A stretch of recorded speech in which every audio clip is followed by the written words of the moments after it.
Alright, I just went through a whole bunch of stuff and I wasn't even streaming yet. So let me tell you again. I've got clothes that just got through washing. Got to go put them in the dryer. I'm going to play you just a little bit of one of my shows while I go put them in the dryer. Then I'll come back and we'll start the show. Okay? Okay? I got two cameras hooked up. This one. You can see my whole setup here, my green screen. Of course, I've got this banner up there right now. I need to talk to somebody here about t-shirts. I need to write that down too. I'll do it when I get back, y'all. But here's that show anyway.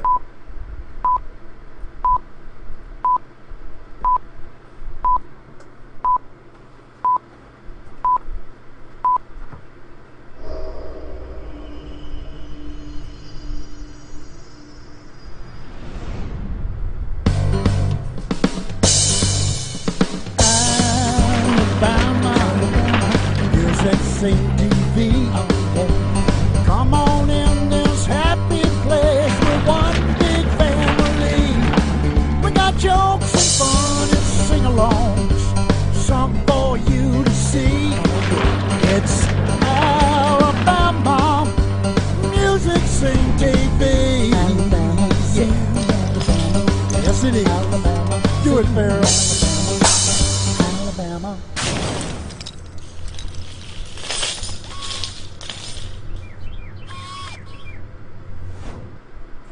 We're back. Yeah, on today's show we got the Ross Butler Band, we got the Crane's Nest, we got Jonathan East, and we got Natchez Trace. We also got jokes, an interview, and lots of fun. First up, the Ross Butler Band. She took down her photograph of our wedding day, ripped it down and threw my hair away. And I got nobody to blame but me. And I got nobody to blame but me. Broke all my old fishing rods, put my guns in hard. Threw my clothes out in the yard, shut down all the lights. And I got nobody to blame but me. And I got nobody to blame but me. I'm right, yeah, I've been wrong. I know just what happened, just gone. Turn my life into this country song. Got nobody to blame but me. And I got nobody to blame but me.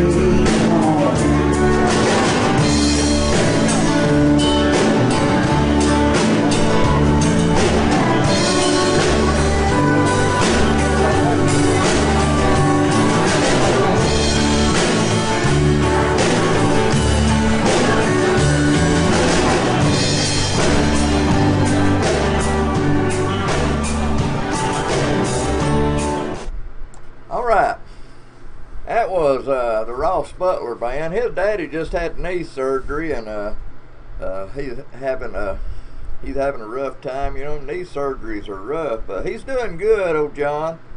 Love him guys, every one of them in Butlers. Yeah. All right, just got through chatting with somebody I seen on Facebook. I liked his page and everything. Somebody put a live video of the tour, and it's on my Facebook page. Y'all need to check it out if you ain't seen it yet. It's on my Facebook page. It's not all the tour, it's just the upstairs version of the tour. So you need to check it out. It's pretty interesting and everything. Of course, I've seen that same tour several times. I could probably give the tour myself. I've seen it so many times. They gracious enough to let me, most of the time, go through it free of charge, because I advertise for them. Same way with Alabama Music Hall of Fame. You know, I do a lot of advertising for them, trying to get them some people in there to see it. And if y'all ain't seen it, you need to go to Muscle Shows. And by all means, listen now, by all means, if you ain't been to Muscle Shows, go down on the river where Muscle Shows sound ended up being, in the old Naval Depot down there on the river. She's got this pad up there that you can just tear these out, and it has got a map of everything you need to see in Muscle Shows, Florence, Tuscumbia. It's the Quad Cities, man. Sheffield, and it tells about each one of them on the back and everything. It's got a, so you can find it. So go there first. You know. Anyway, that's the thing to do. Muscle Shoals Sound Studio. They was there about 8 years. Then they moved down on the Tennessee River there, where the Cypress Moon is now, and they was there 23 years. Muscle Shoals Sound was. So a lot of people went through there too. Fame Studio. A lot of people went through there. A lot of artists. And by all means, go about 2 blocks over to Counts Brothers Music. Man, him's politics is entirely different, but that's fine. I love old James Counts, man. He's a good drummer too, man. Very good drummer. And I ain't gonna let that hold our friendship against us, you know. And if y'all let politics, man, you ain't gonna have no friends. So by all means, go by see old James Counts, man. I'm a drummer, and he's got all sorts of drums, everything. T-shirts and Muscle Shows T-shirts and stuff. I wish I had some of them in here. Got all them Muscle Shows T-shirts in there, and by all means, you need to go in there and see it. If you hear a little roaring, I've got a fan in the window here blowing on me because it's hot in this room. I have no AC in my house. Never had it. Probably never will. This is an old mining house my grandparents had. I've had cousins born in this room right here, matter of fact. And I built my studio right here in this room. Let me show it to you here. I built my studio right here in this room. You can see probably half of it here. I've got, right over here, I've got another computer. Let me put my hand on it and I'll show you. Have I got the right camera on? Yeah. Alright. This right here, that's where I do all my research and everything. That's an E-machine. Right here, if you can see it, this is a laptop by Dell. Good laptop. Probably got more memory than the desktop. Got an iPad, of course, right here that you can't hardly see.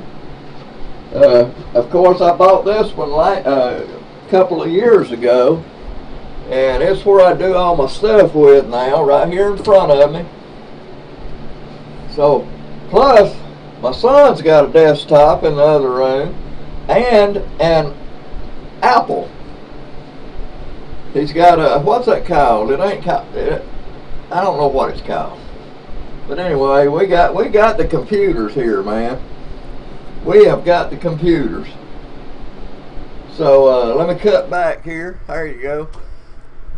So if you ain't ever been to Muscle Shows, by all means go up there. Last time I went, a friend of mine went with me, and we seen Helen Keller's place. Ain't never seen it until we went up there. I seen the sign that shows where to go and everything, but never have seen it until that day. And that was fun. They was having some kind of ceremony that day, and actually the guys said we could set in on the ceremony. But I didn't want to. I just wanted to see the house. We couldn't get in the house, but we went around it and took pictures, and the actual water pump out back there, and another house, you know, that housed the lady that helped her and everything. Yeah, it's pretty cool, man.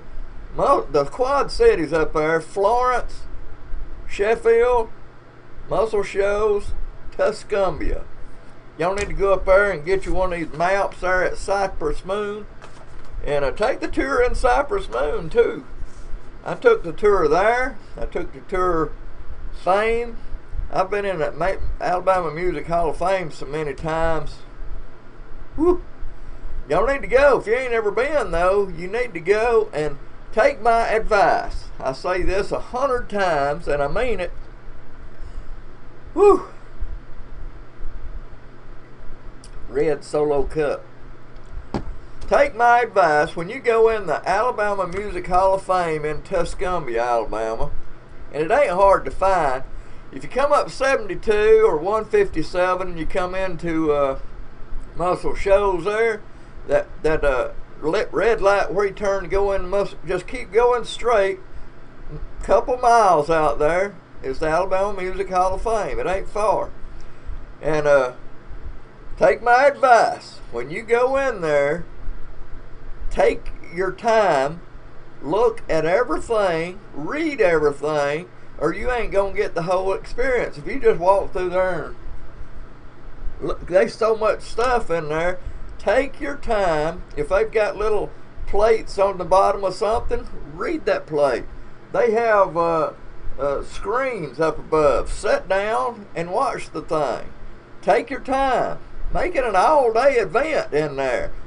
First time I went up there, I was in and out probably in 30 minutes. So that's the wrong way to do that. Take your time. It should take you at least 3 hours to do this. But you need to go up Muscle Shoals Hall of Fame and go through all of it. Alabama's first tour bus is in there. Of course, it ain't got a motor or nothing, but you can see how they lived back when they was touring around. They got a blues part, they got a songwriters part, and I read all these songwriters on there, and good God, I know some of them. It's good stuff, man. Fame, they give a tour. Go in there and take that tour, man. They've got Studio A and Studio B. Fame, though, they don't want you to take pictures of pictures that's on the wall. They don't want you to do that. And they're very precise in that. And I can see why they're copyrighted pictures. But it was pretty cool. Muscle Shoals Sound over in Sheffield, that's just the name of it. It's in Sheffield. Muscle Shoals Sound Studios, you can do whatever you want in there. I mean, you can go take the tour. It starts downstairs where they used to chill out, and they had a place where they would drink and everything. They would send somebody to the county line to get them some drink. I ain't gonna tell you. Just go up there and take the tour, man. They got t-shirts like you wouldn't believe. The same t-shirts that Ronnie Van Zant had on when he was on tour. That black t-shirt that says Muscle Shoals Sound, I've got the same t-shirt. Not his, but I've got one just like it in the other room. Okay? I had to change a few things on this site a while ago. I pulled my site up on my phone, and you really couldn't see the tabs up there because they was in black. They was up into the black, and since they was in the black and black tabs, you couldn't actually see the tab. You could see the white writing, but you couldn't see the tab. And I didn't like that, so as you can see, I changed it to red. And I was gonna put the one where you got it clicked. I was gonna put it, keep it in black, but I didn't like it either, so I put it a little bit of darker red. So I like it, as you can see up there. And check every one of them tabs out too, by the way. I need to get to something here and show y'all a few things, man. You know, I had a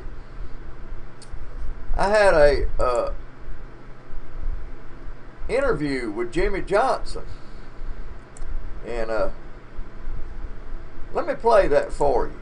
Here's an interview with Jimmy Johnson, man. He was the main swamper And for all you people that's just watching and don't know what the Swamper is, most people don't. It's just a nickname that somebody gave these studio musicians there that used to be at Fame, and then they left and made their own place at Muscle Shoals Sound.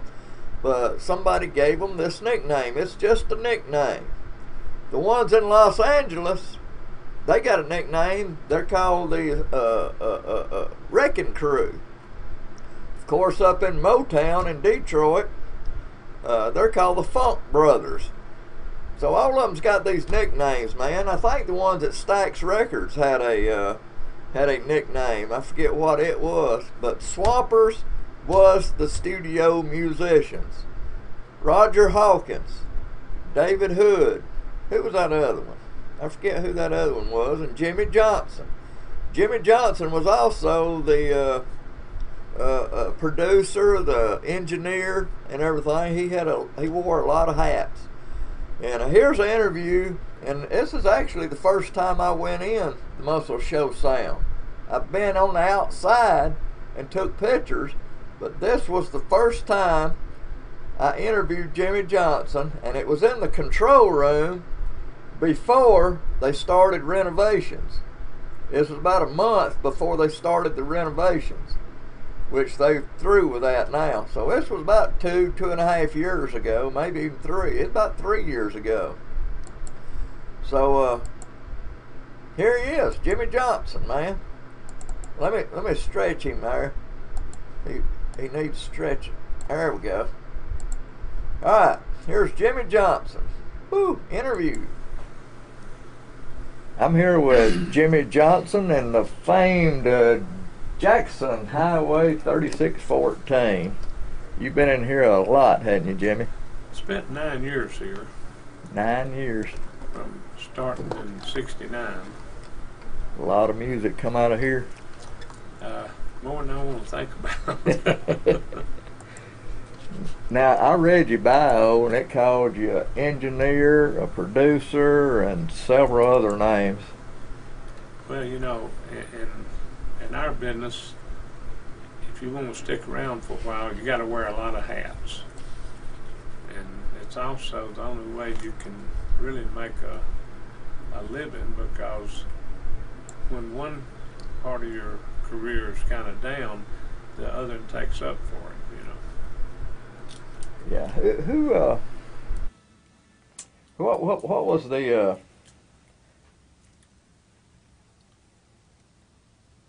who came up with the Leonard Skinner saying that little verse in there, "Sweet Home Alabama"? Who came up with that? Well, actually, Ronnie Van Sant wrote the song, and they wrote the song, and he stuck a verse in there. I think it's the 4th verse, and he kind of immortalized us in that song. And I remember they called me right after they cut it, and they used to call me Uncle Jimmy, and say, "Uncle Jimmy, we cut a record about you guys." I said, "Well, that's nice. I appreciate that." I had no idea, and they didn't either, what it was going to be. Now, your guitar playing is on so much music right now. That's right, ain't it?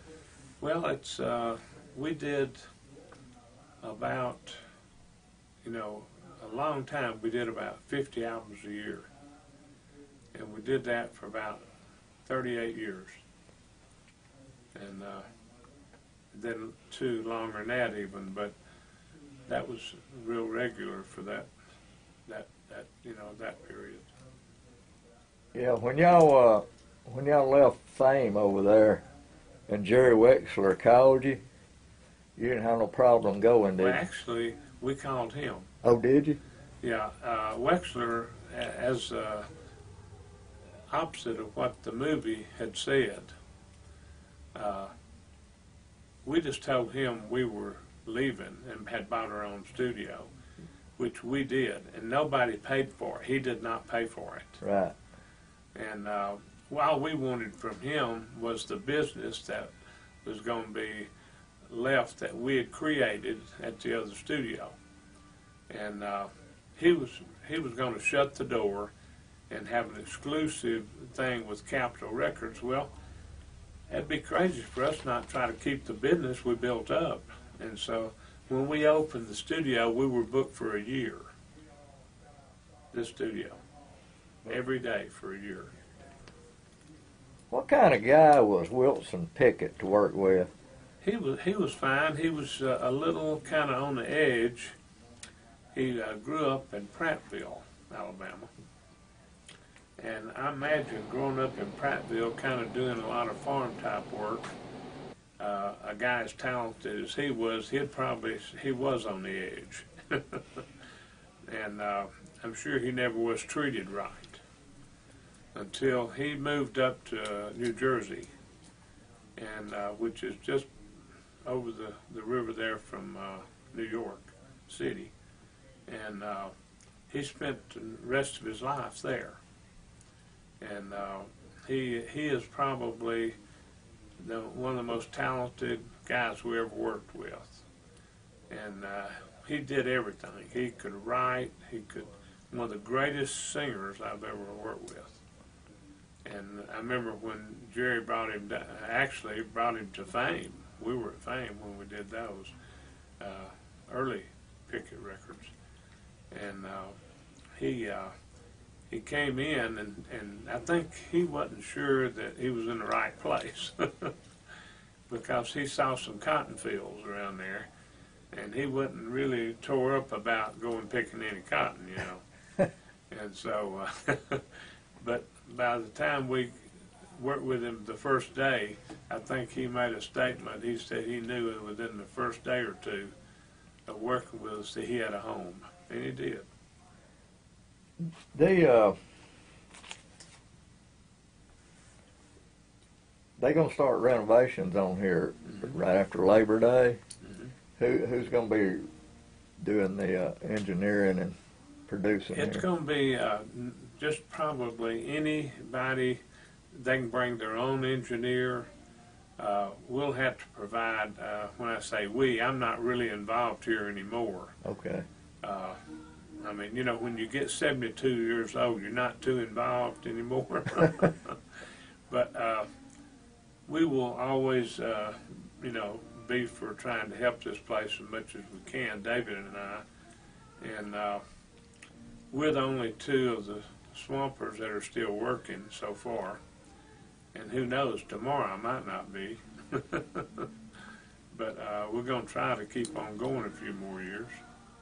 Out of all the people that came out of here, who is your favorite to work with? Well, that's an interesting question. It's just there have been so many, I'd have to name you about 50 of my favorite ones. And I couldn't give you one because, you know, I could maybe name you one that's a little more famous. Oh. But as far as enjoying working with them, they're all pretty, I mean, we didn't have any difficulty, I remember, except with one artist. And I mean, when they came here for a hit. Yeah. And they didn't come here to tell us how to do it. They came here and we actually produced and cut the record for them. And we basically, you know, told them what key to sing it in. We didn't tell them what song to sing. They brought that. Yeah. But we would tell them about tempos and stuff like that. And I know most singers try to sing too high. And we would catch these artists straining to reach a note. And we'd say, you know, we got to drop that down a step or two there. And we would. We would drop the key down to when they could really let it out, you know. Yeah. And but that became basically what we did, and we tried to become, instead of a session band, we tried to become their band when we was recording with them, and I think we kind of accomplished that. I noticed where there's several musicians came in and do Spooner and Lord, several went through, and it was y'all was the second rhythm section, right? Over at Fame. Yeah, we was the second one that was there. Now, what happened to the first? I mean, they went. Well, in 1964, the guys from the original, they called it then the Fame Gang. The name Must Show Sound hadn't been invented yet till we named this studio. It had never been called the region or the area. And so the Must Show Sound wasn't really born until we opened this studio. But even though a lot of people call it the Fame Sound, or a lot of people compared us to Memphis and Stax, you know. There's a lot of musicians trying to make it now, young musicians. What advice would you give them? Well, the first advice I'd tell, depending what they wanted to do, you know. In our case, we didn't want to be stars. None of us did. We just wanted to play on records. Yeah. And so I guess you'd say we wanted to be session players. And we never had the first desire to want to go out and play live anywhere. When we played here, the only people that would hear you was the engineer and the producer. Yeah. Because the artist was usually out there with us. Yeah. And so it's an experience to learn how to play to just one or two people, because you got to play to them like you're at Carnegie Hall. Mm-hmm. And we learned how to do that. All session guys know how to play to like one person, the engineer or whoever's in the control room, but play as if our life depended on it. You know? Yeah. And that's the whole kind of secret of how we learned how to cut hits. I noticed I was watching a YouTube video a while ago of Travis Womack and Percy Sledge and Maxwell Russell. Mm-hmm. And I noticed Travis was asked that question. He told them to lock themselves in a room and do their own thing. Yeah, yeah. The main thing is just I suggest that a guy wants to, or a girl wants to be an artist, they learn how to write songs. I heard that a lot. Because a lot of times the hardest thing to do is find a hit. Yeah. Hit song, and if you can write a hit song, you're way ahead of the game. All right, that's about all I got, and I appreciate it, Jimmy. I'm glad to do it.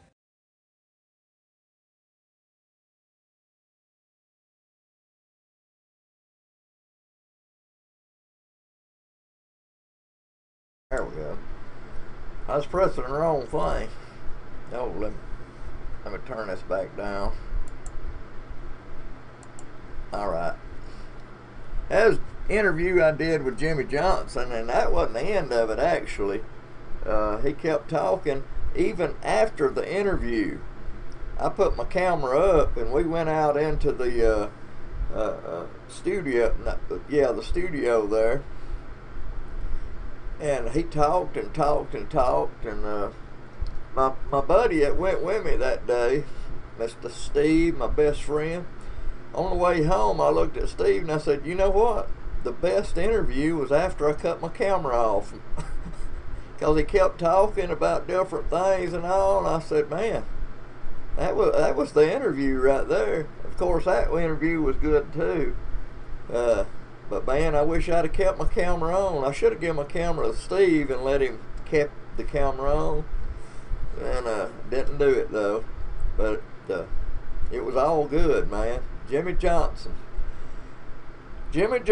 man. You got David Hood, Roger Hawkins, and the drummer, and there's somebody else. Who was it? Spooner was over at Fame, I think. I don't think Spooner was there. It was somebody else, and I can't think who it was. You had all them songwriters, Dan Penn. Muscle Shoals, man, used to be the happening place, and they're still recording there. You can go up there and record, man. The first time I went in this place and did this interview here, I was starstruck, especially Jimmy Johnson. I'm standing there, I just didn't know, I didn't have nothing ready or anything. I watched a bio on Jimmy. It was the only thing I knew, and didn't know nothing about him, and I was just starstruck sitting there knowing that this guy right here was on Mustang Sally with Wilson Pickett, with Aretha Franklin. You still hear these songs all the time. Think, Respect, all them songs Aretha done, that's the Swampers playing the music on them. Many others. Paul Simon. Good God, the Staple Singers. And knowing inside that Rolling Stones on 3 songs. They went up there to do a bluesy type song. Then they ended up doing a Wild Horses there, and they done. Matter of fact, they finished writing Wild Horses sitting on a commode in the restroom in that place. There's a picture of him in there. A lot of times they would sit on the commode and while they was recording. It was pretty cool. And they got pictures up there. If you go up there on that tour, look at all the pictures and everything. Just make the experience. Man, I was starstruck. But you know what? Fame Studio, it wasn't like that. I was in the very place Wilson Pickett was in and done Mustang Sally. Didn't feel nothing at all. Alicia Keys, they still got the piano in there. She's sitting on in the Muscle Shoals biography or documentary. You know, there at the last, Alicia Keys is singing a song there. It's still sitting there, but I didn't feel nothing. Up there, I did. I don't know why. Fame Studio, of course, it's still good too, man. Fame, because that's where it started. Rick Howell, man, he's the one that got it started over in Florence. That's what Fame means, man. Florence, Alabama Music Entertainment.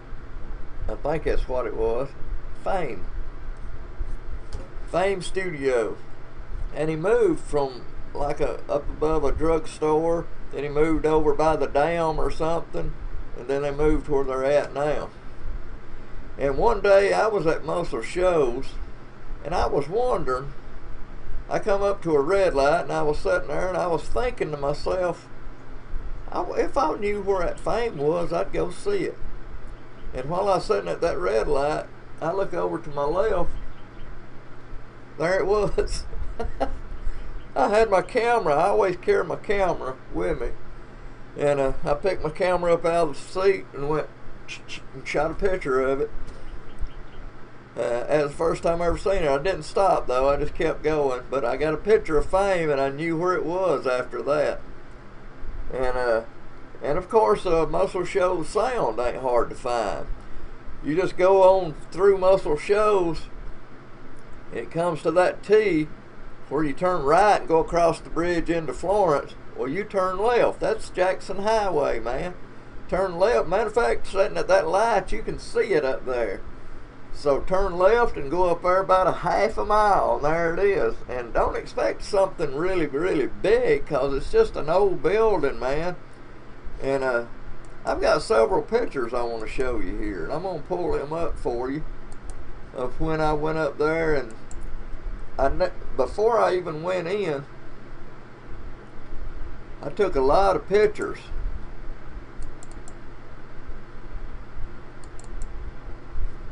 I took a lot of pictures of the place.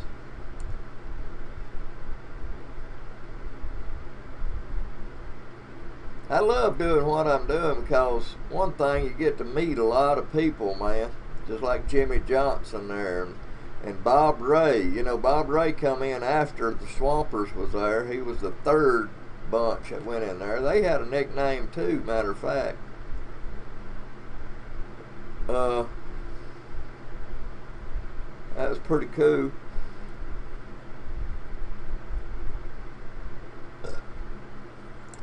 Here's one I took of Koo Carroll. You know, she used to be one of my hosts, and she could still do some more with me if she wants to.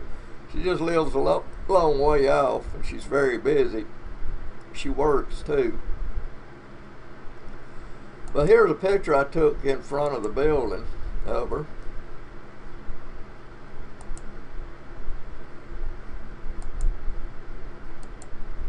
There's Koo Carroll. See, the building don't look, you know, it's just an old building there. Matter of fact, there used to be a casket company nearby, and they used to store the concrete, not the caskets, but what they put the casket in. They used to store them in this building here. And I think they said it used to be a Venetian blind place. So it's just a little old building there. And that sign that says 3614 Jackson Highway didn't used to be on the building.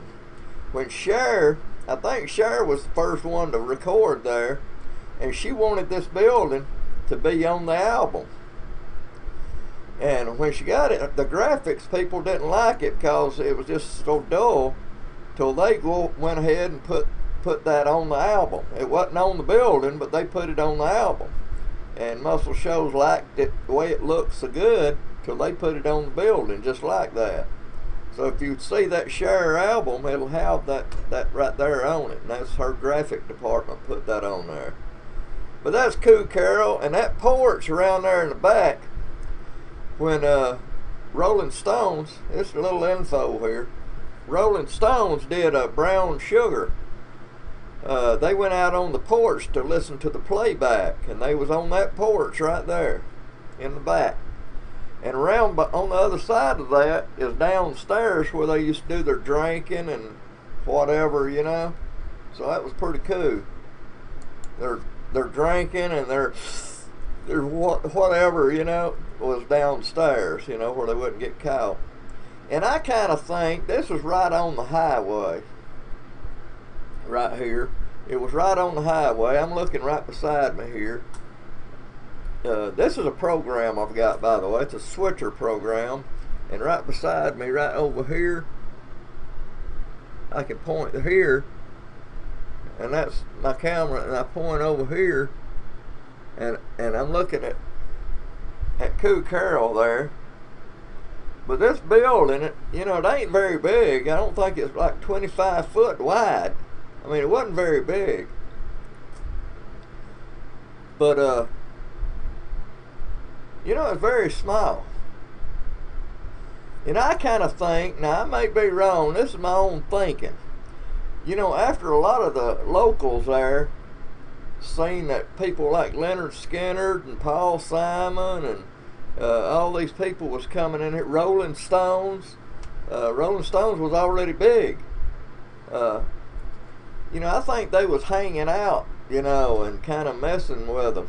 Matter of fact, Jimmy Johnson told me this story, and this is a cool story too. And if you ain't on here to hear this story, now Jimmy Johnson told this story when he was recording with Bob Seger. There was this car pulled up. I think he said it was from Michigan. And this young boy, about 18 or 19, just came in the back door there and said he wanted to play on a record. And Jimmy said that a lot of people done that, you know. And Jimmy said usually he tries to, you know, slam the door on them or make them feel bad. But this guy's young, you know, and he said, well, let me see what you got, you know. And the guy played, and Jimmy said he could actually play. And that boy is on Old Time Rock and Roll. He's not a, you know, Bob Seger, Old Time Rock and Roll, and that boy is playing on it. And nobody even knew it. And the boy left. Matter of fact, he moved to Muscle Shoals. Never heard of him again. And he said his name. I forget what his name was.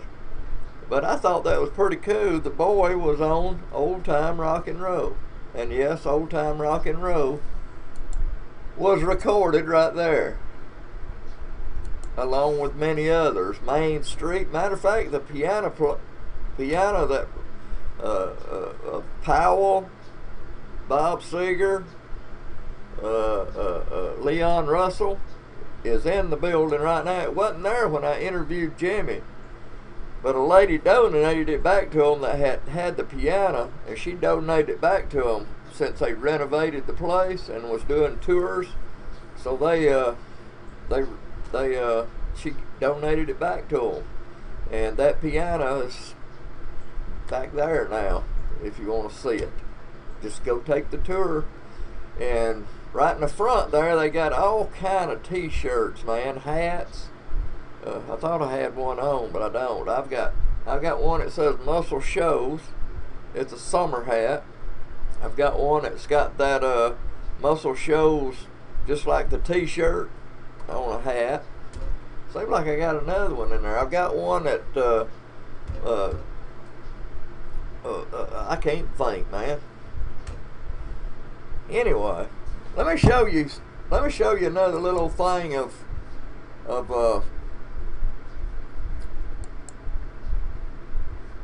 pictures.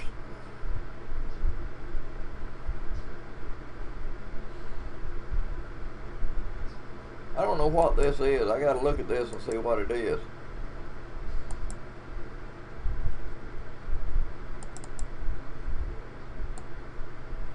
Oh, it's my buddy Steve.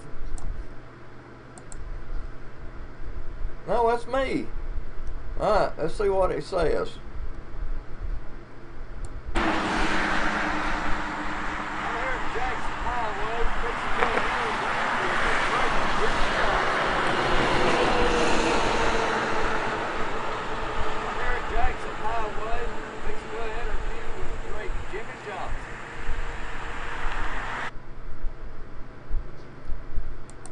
Couldn't hear it. Too much going on there. I just wanted to see what that was here. We're looking at the videos now. Pictures, TV show. Here's a bunch of my old hosts that I got. I used to do my show all by myself. I didn't have no help. I did the whole show by myself. I went out and got sponsors to pay for the show. I built the show myself. I burned it onto a DVD. I got a bunch of my first ones right here. The very first one in '08 that I did. And I do the whole show by myself. I build all the logos and all that. And that's what I do. I do it all myself. And I decided it grew. My show grew and grew and grew until I thought I needed help. Plus, I figured the audience might want to see a young, pretty girl other than this. So I started using female hosts. So here's a little thing I put together of some of those. Hope you enjoy it.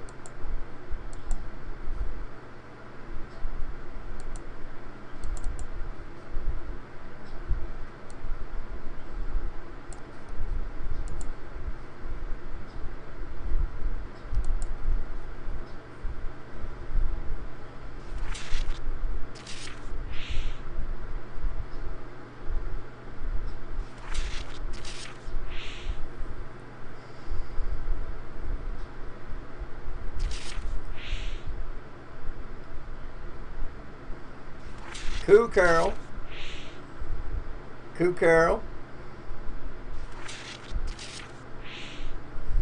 That's me, Coo Carol, and Sally Gentry, Teddy Gentry's daughter. That's me and my great niece. She helped me for about a month or two. Joanna, one of my best. She was good. This is Jaden and Kayla. There's me and Jimmy Johnson after the interview. That's me and my buddy, my best friend Steve, talking to him.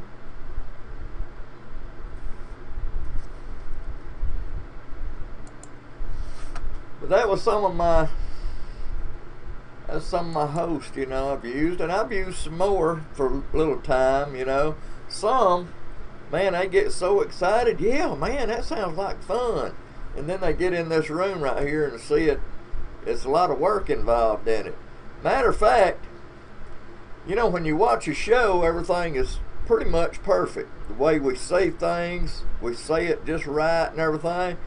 When we record it, it ain't like that. I'm just saying, anything in that.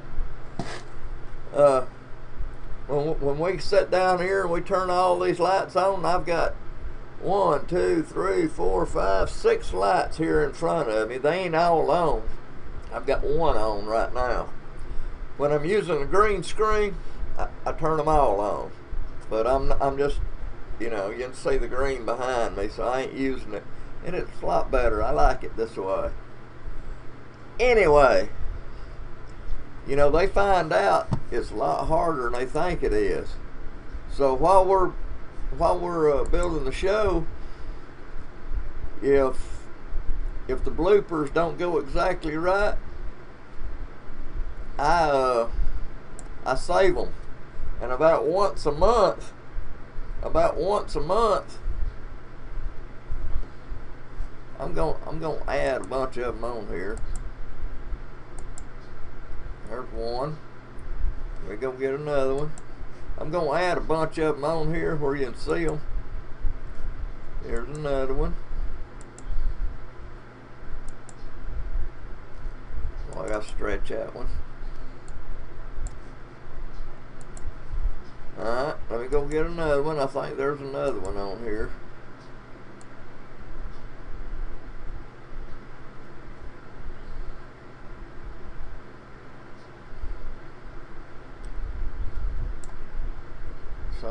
Something ain't happening right here. They're not loading.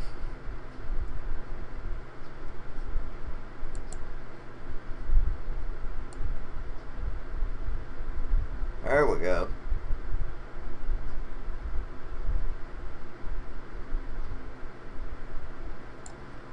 Alright.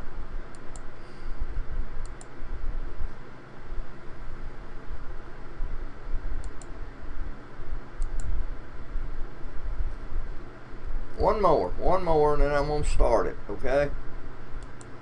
There's one more I want to show you.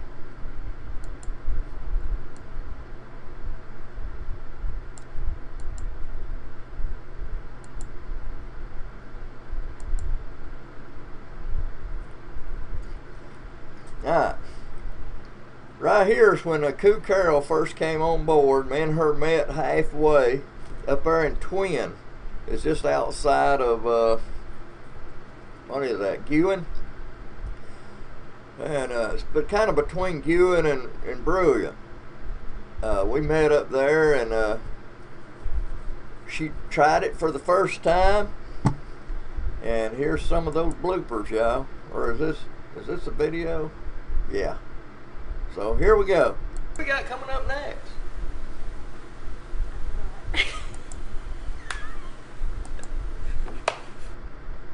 Hey, George. Oh. Thanks, George. Coming up next, great Alabama singer-songwriter.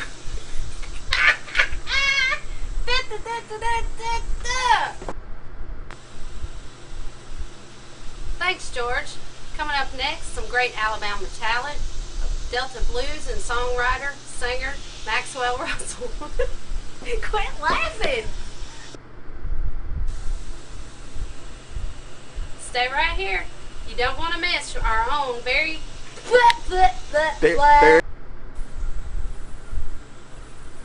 Lee's Family Restaurant, October the 6th, the Anchorman Quartet. Dora. Here's some seasoned musicians. Okay. See.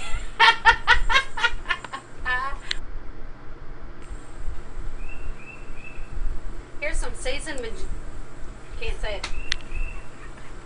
Can't say it. Here's some seasoned musicians.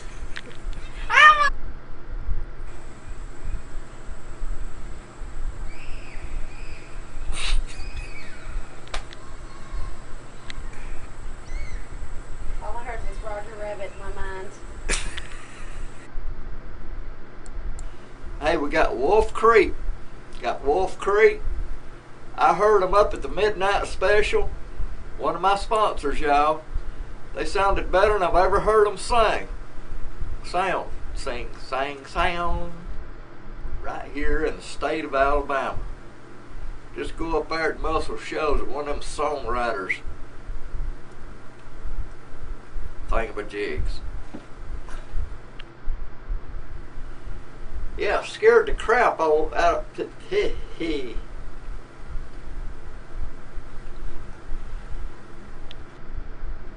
Midnight special. Man, go down there at downtown Jasper.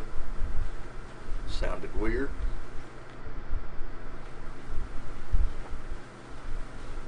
Alright, before we go any further, I'm going to introduce,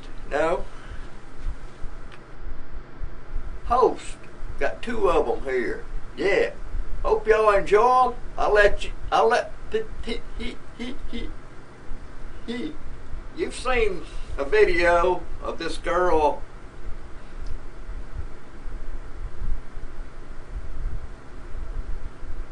It won't come out.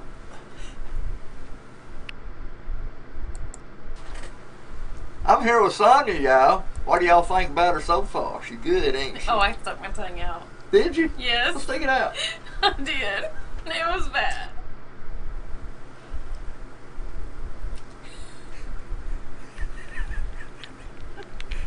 Don't get tickled at me. Here's Travis Womack. No.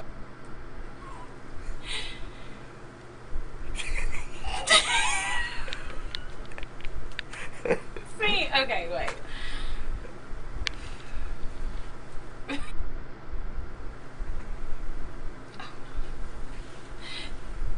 Trying to get rough.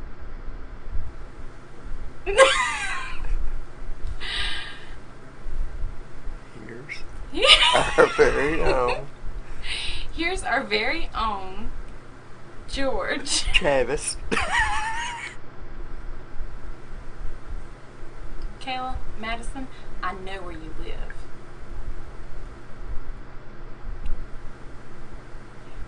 Now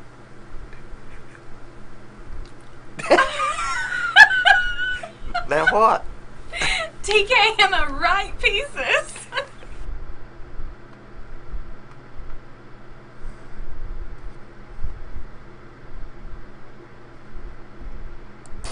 Why Lady Why? We did several of their songs. Man, it was great. Blank. This is blank. Good trip. It was good meeting Sally and her husband John. Oh, they're just so much fun and just so personable. Yep. So I wish I knew what was coming up next, or we could introduce it. Do you know? All right, it was hard to do them bloopers. It's hard to. Sally Gentry. Who is Sally Gentry? She is Teddy Gentry of Alabama. That's No, right. I messed that all up.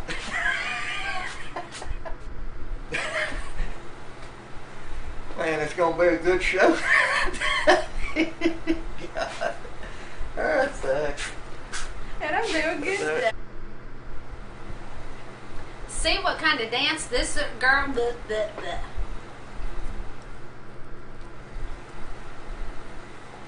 Man, you gotta see what this girl does next.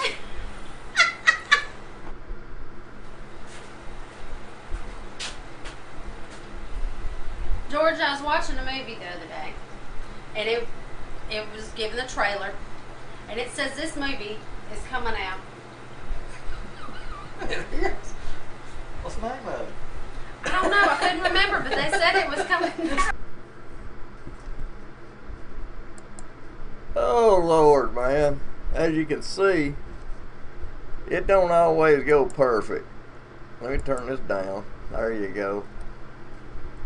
It don't always go as planned, and I always say, you know,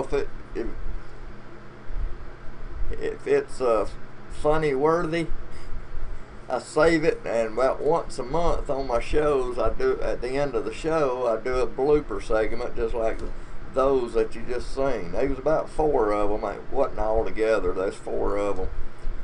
And this is harder to do than y'all think it is. You want everything to go perfect and everything. You watch my show and everything just goes pretty smooth.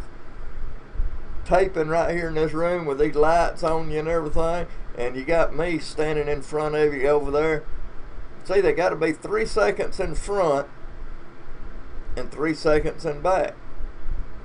So I turn the camera on and I wait till the camera goes to 3 seconds with them just sitting here, and then I go, and it don't mean start right then, you know, it just means I'm ready for you to start on the camera. So I look, watch it. When 3 seconds goes up, I go, and then they go, "Hi, I'm George. You're watching Alabama Music Scene TV. Now up next, here's Travis Womack."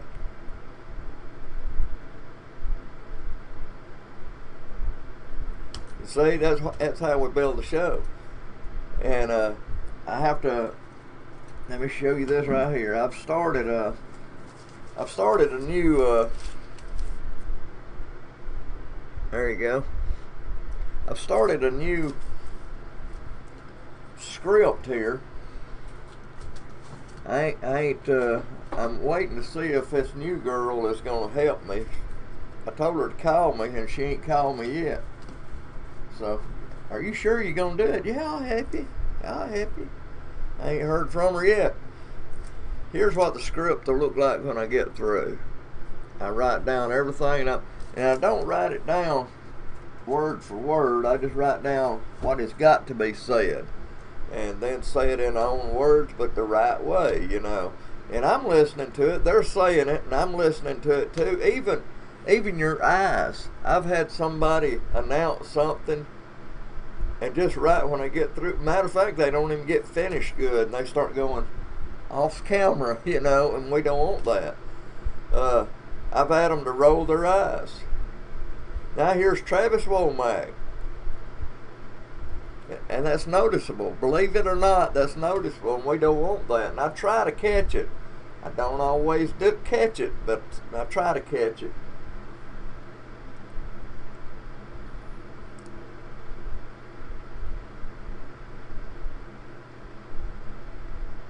Anyway, so it's a lot harder than you think it is, sitting in this little bitty room. It's just a little bitty room, y'all, and I'll prove it to you right now. This is about half the room right here, and it's very, very close by. I do all my research on this computer right over there.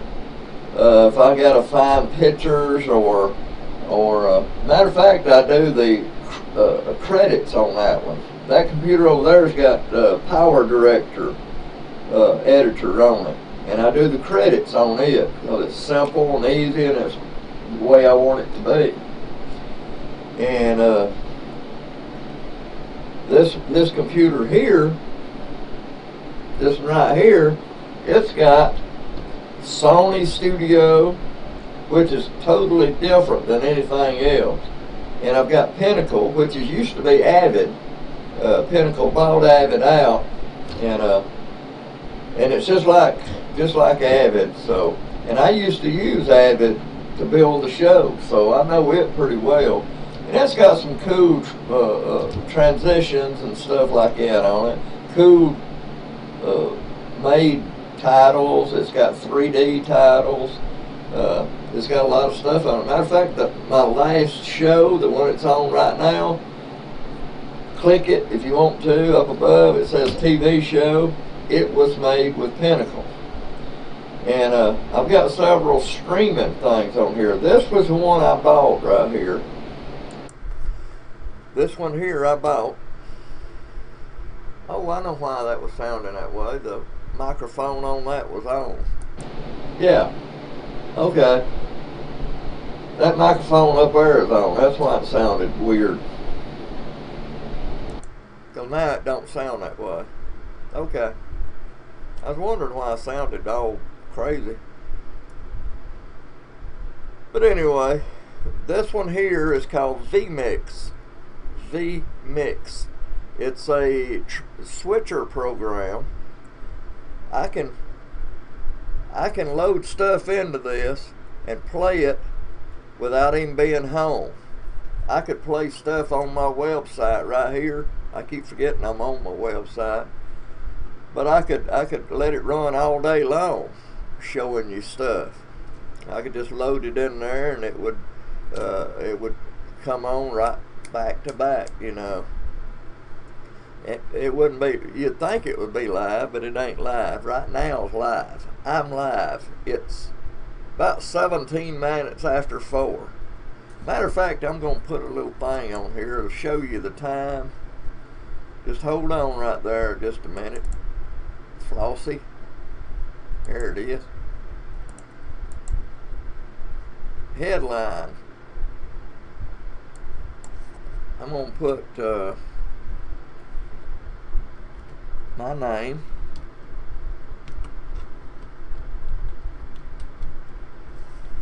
And then description.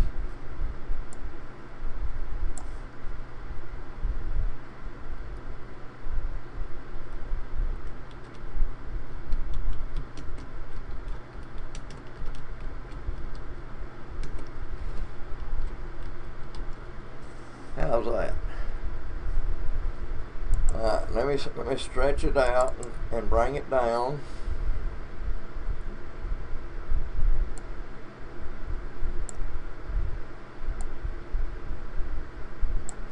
Okay.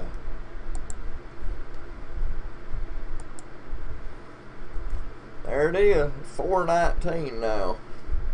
I'm gonna watch it a little bit slow, I think.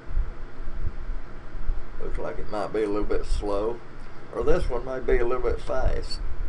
Yes, I am the Alabama Music Scene founder. There was no Alabama Music Scene. I founded this show. Back in 2008, I founded it. And to start with, it was called It's All About the Music. I did music from all over the United States. And then I shut it down and I studied TV because I wanted to learn it real good.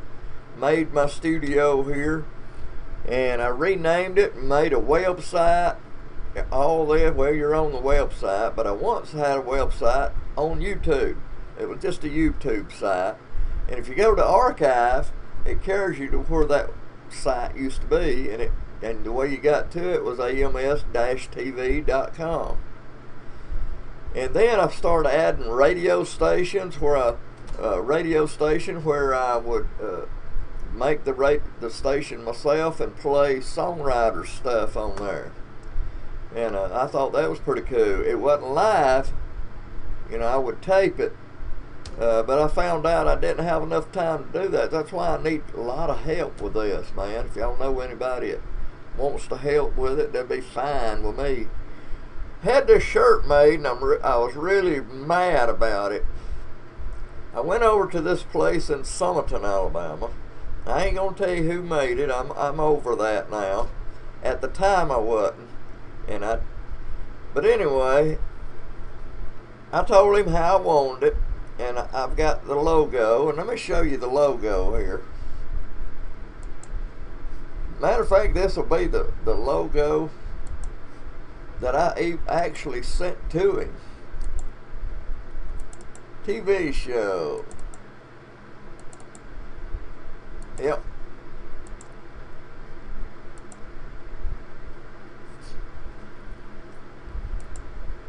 This logo right here is one I sent to him. And he told me what format to put it in and everything, where he could load it into his machine to make my shirt. I had 2 shirts. So I carried him this logo. That's my logo. This is what I got back. Does it look anything like that logo? That is crap right there. Crap, I'm telling you, it's crap. And at the time, I was waited like 2 or 3 months on these shirts, and I wanted them, so I went ahead and kept them. And here it is. Now I like the other part, the Alabama Music Scene, but that logo is crap. It's absolutely crap, man. Alright, let me play you one of my shows here, because I think I've got to go fold some clothes. And stay right there now, because this ain't over with yet. If I could find which show that Muscle Shows trip.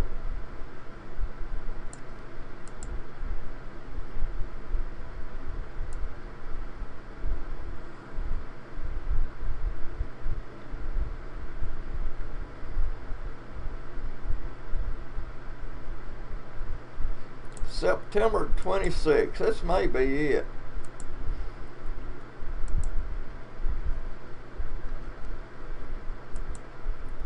I'm going to take this back off. I'm going to stretch this out. I may just zoom it.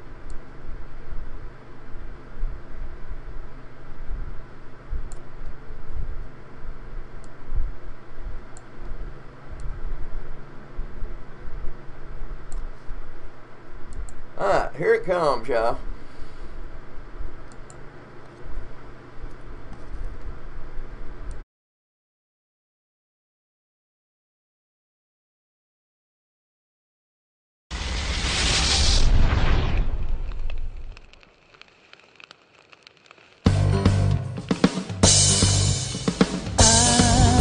Alabama, MusicSceneTV. Come on in this happy place. We're one big family. We got jokes and fun and sing-alongs, some for you to see. It's Alabama MusicSceneTV. Yes, it is. Do it, Pharaoh. We gonna have a good show for you today, ain't we? Yeah, we've got a great show lined up. Sally Gentry, Teddy Gentry of the group Alabama's daughter. Yes, a wonderful, wonderful woman. We went to Fort Payne and interviewed her, and old John was sitting there, and I'm gonna tell you, old John, he's from Brooklyn, and I just had to have him say, "How you doing?" And he done it. He was a hoot. They treated us like family up there. Great bunch of people. Good day. It was a good day. Man, what we got first up here? Well, coming up next is a group from Fultondale, Alabama. They play every Friday and Saturday night at the American Legion, Black Creek. Lord help me. Yes, she's a brick house. She's mighty, mighty. She's letting it all hang out. She's a brick house. That lady's stacked, and that's a fact. Ain't holding nothing back. She's a brick house. Yes, she's the one, only one, built like an Amazon. The clothes she wears, her sexy ways, and old man wish for younger days. How can she lose all that stuff she used? 36, 24, 36, what a winning hand. She's a brick house. She's mighty, mighty. She's letting it all hang out. She's a brick house. She's the one, only one, built like an Amazon. She's a brick house. When we're together, everybody knows this is how the story goes. You know she's got everything that a woman needs to get a man. You know she's built, she knows how to please. She'll enough to bring a man to his knees. She's a brick house. She's mighty, mighty. She's letting it all hang out. She's a brick house.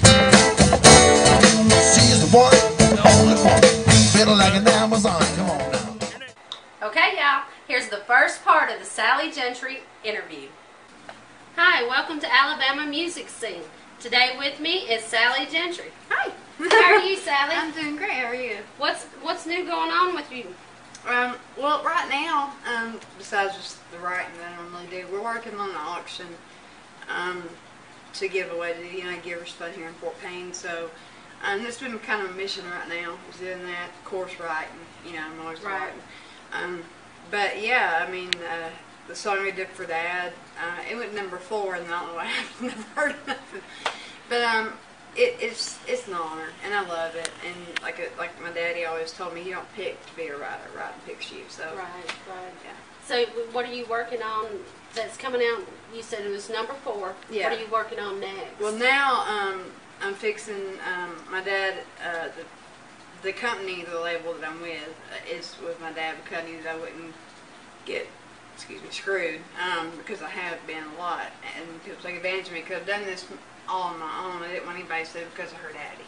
Right. So I've done this all on my own, and but when I needed a label to back me up, I could trust my dad not to screw me over. So that's who I signed with. And now he wants me to help run the production company, which I'm thrilled to do. Oh, that's wonderful. Yeah, so between the writing, which is my love, and then being able to do anything with music is my love. So I always knew I wanted to be in music, but I didn't want to be the one on the stage. I just wanted to be a part of it. Yeah. More from the Sally Gentry interview, but first, the song she wrote for her dad, Half of Who You Are, sung by Philip Powell.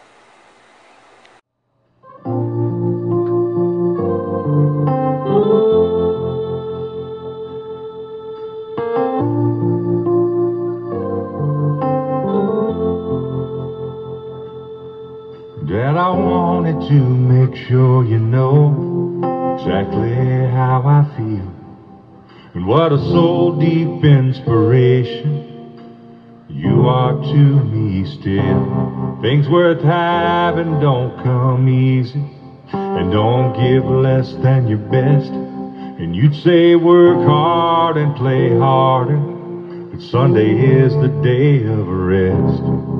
You're the hero who fight for what he believes. You taught me never overlook a friend in need, and half of who you are. Hope I get there someday. I look up to you like those stars across the Milky Way. The times we weren't together, oh, the love spoke loud, and all I'm shooting for is to be half of who you are.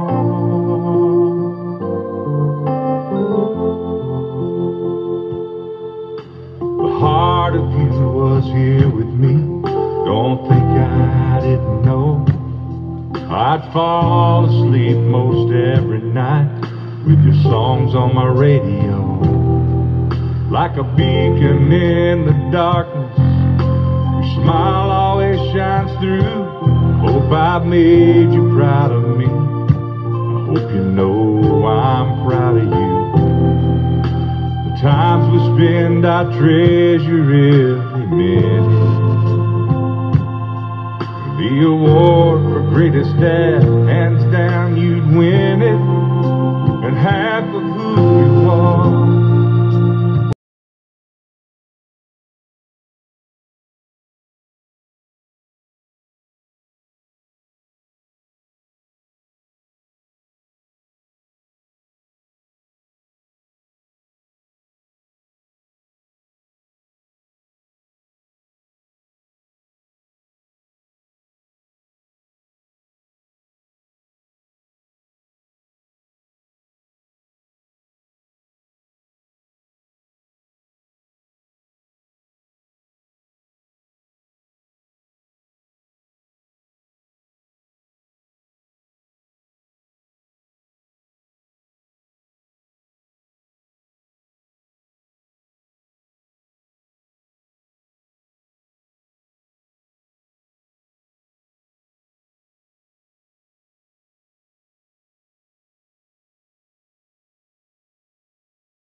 You can see my tripod right, well, you can hear me real big now.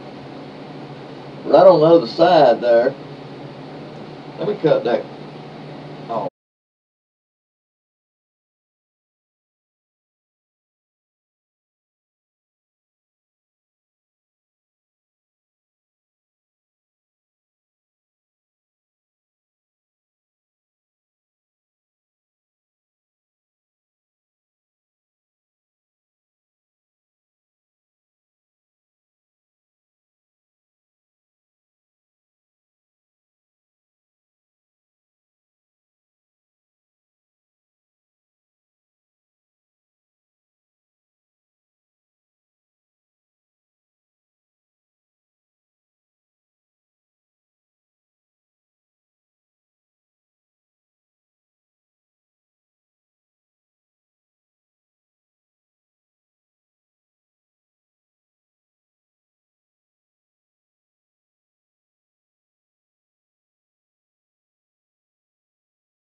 Hold on a minute. I'm going right over here.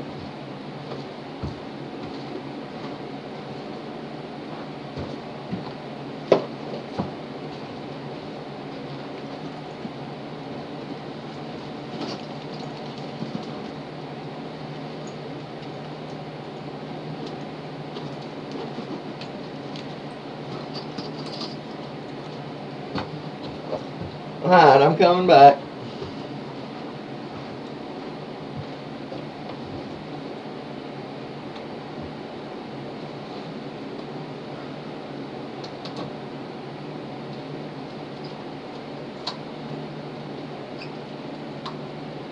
Should have got me something to drink while I was in there, 'cause I'm getting a little thirsty again.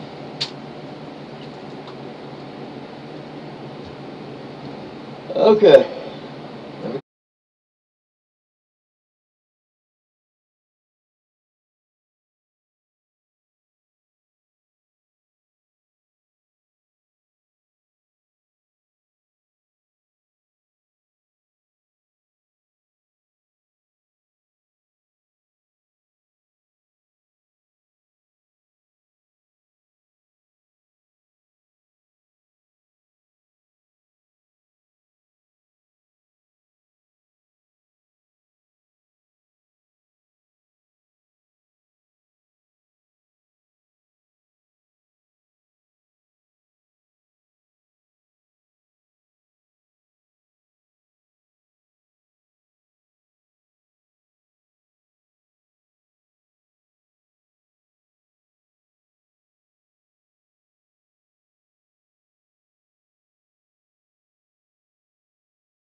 Right on. Alright, let me put this stuff back here.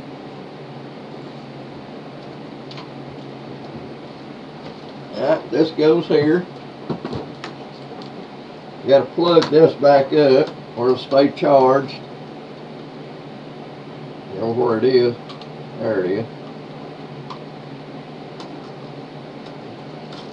That pretty much stays where it's at.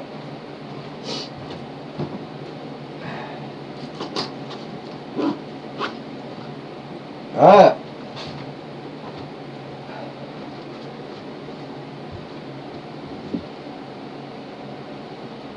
I'm gonna pull this up and sharpen it a little bit. There you go. Where you can see it a little bit better.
TV.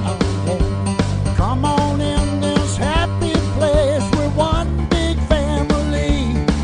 We got jokes and fun and sing-alongs, some for you to see. It's Alabama Music Scene TV. Yeah. Yes, it is. Do it, Farrell.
there on Alabama. How y'all doing? Listen, fixing to make a good show for you right here. Muscle Shows bound. Get started right now. Last night, which was Wednesday, February the 8th, I went up to Pub 261 to take my good friend of mine, Amber Jean. She's doing an acoustic act. I don't never do too many acoustic acts, but maybe I'll put her on the show in April. Now, I'm going to get ready to go to Muscle Shows. Stay right there.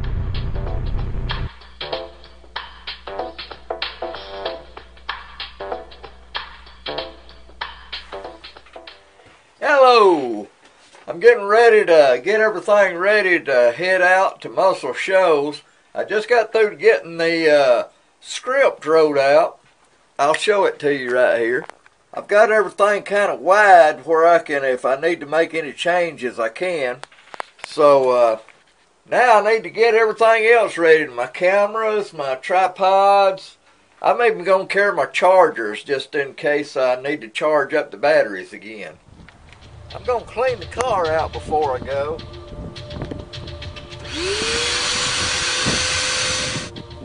I got to put my signs on here.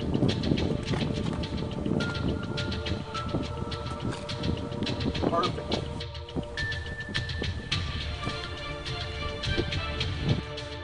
Well, I'm getting everything ready now to head out. Getting all my cameras, chargers, all my bags here that I need, or tripods that I need to take with me here. So I'm getting them ready.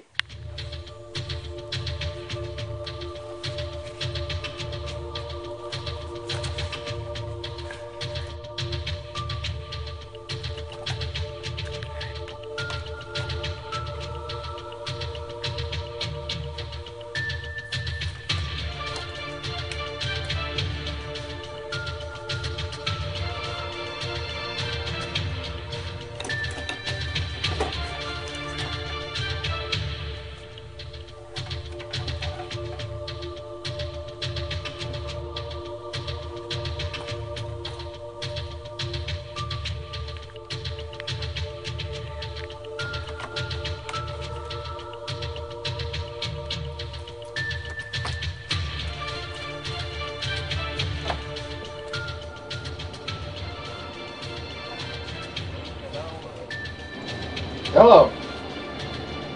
Listen, this is the Muscle Shows video, so I'm going to play you this whole video here because you need to see this.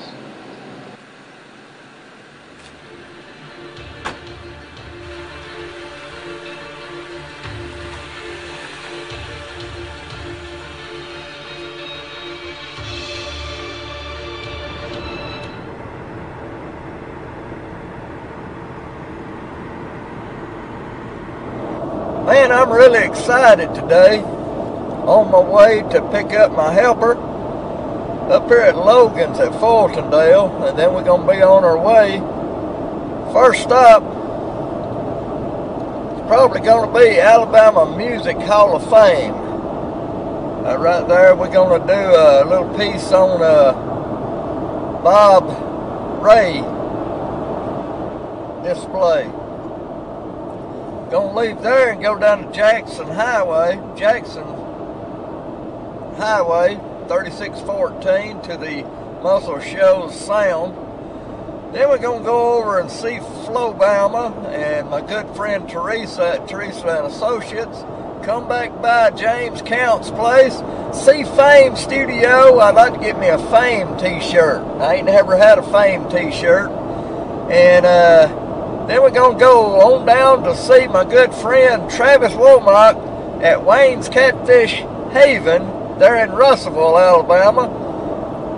Travis Womack and the Snake Man Band.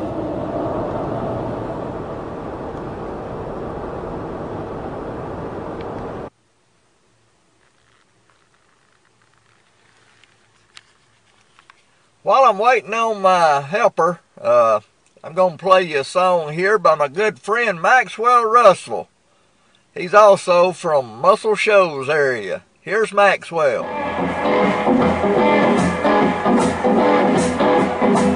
Look here, pretty baby, what you trying to do to me? Look here, pretty baby, what you trying to do to me? You know you're looking fine, like a woman should be. I like the way you walk, I like the way you swing and hips, I like the way you walk, I like the way you swing and hips when you walk into the room. Well, my heart gets a beat, my heart gets a beat every time you're near and you say those words I long to hear. Look, girl, you got me on your spell.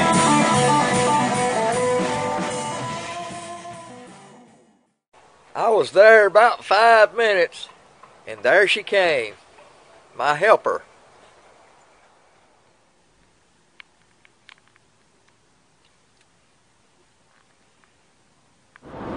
Well, we about halfway there. We're going through Moulton right now. We're going to the Alabama Music Hall of Fame first. Me and Patrice here.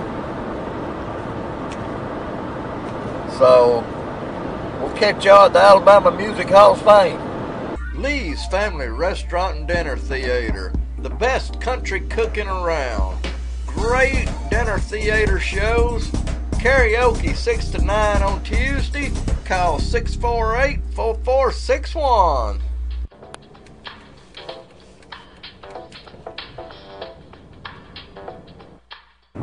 Lee's Family Restaurant, March 3rd, the Dixie Echoes.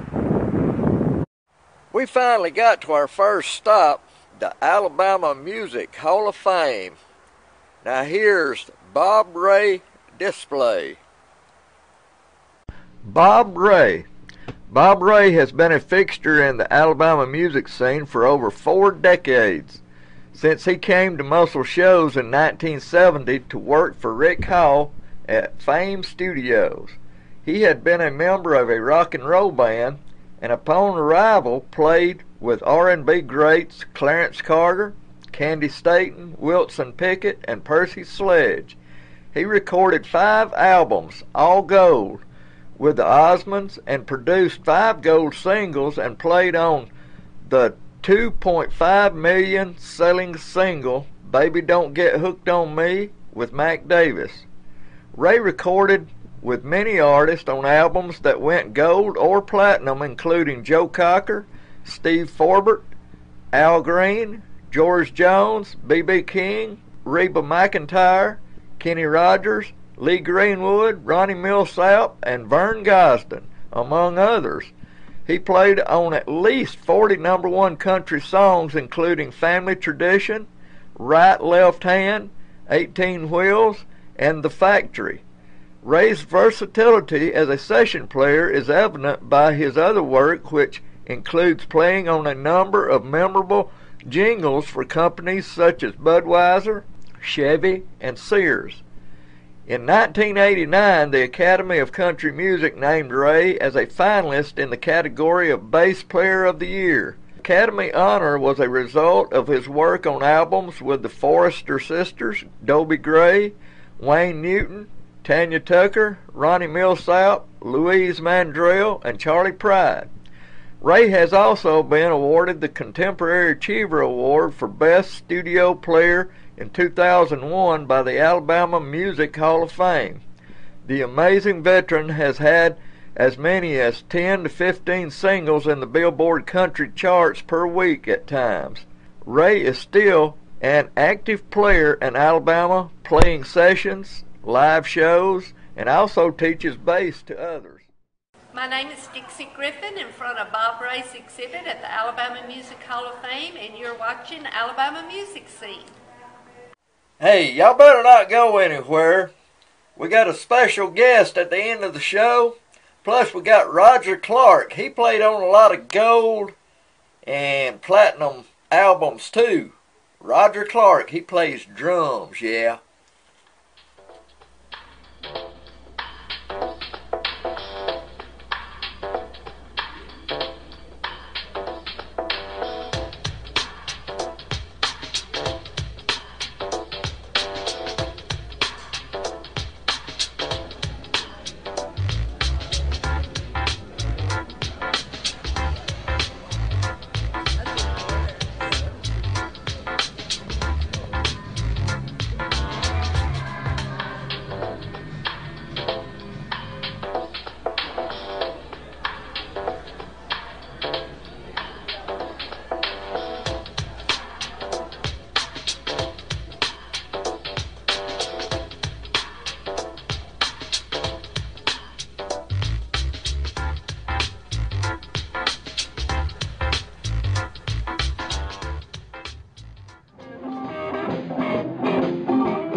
Go to the Muscle Shoals Sound Studio on 3614 Jackson Highway.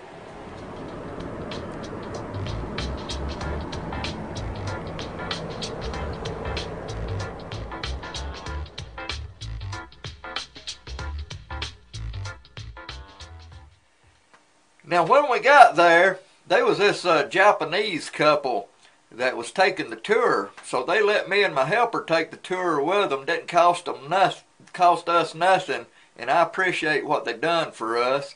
But you ain't gonna believe what the Japanese guy did when we get in there, and I taped a little bit of it. And back behind me here, when Jackson Highway got too small and everything started happening there, they bought Cypress Moon on the banks of the Tennessee River. Man, cause it was big and more luxurious and everything, and they had to have a bigger space, you know what I mean? So here's the rest of the video, y'all. Muscle Shoals Sound.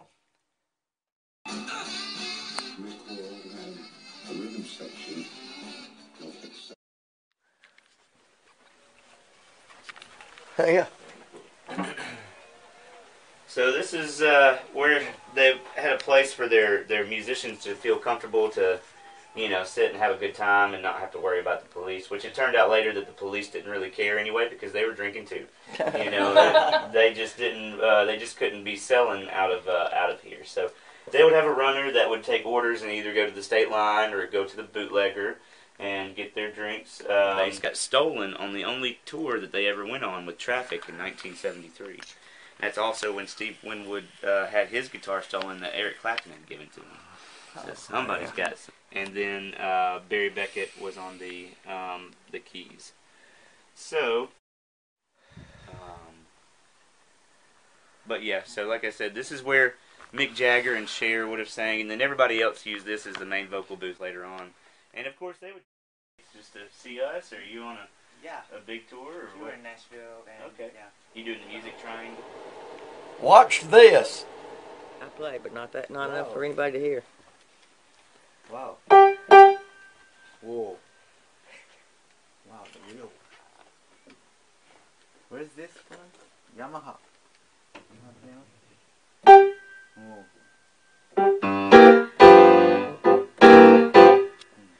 Take a video.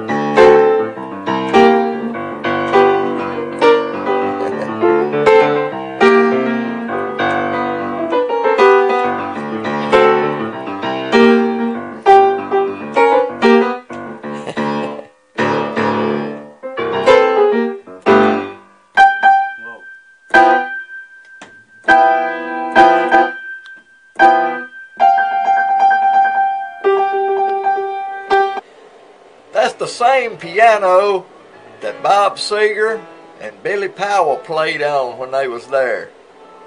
It's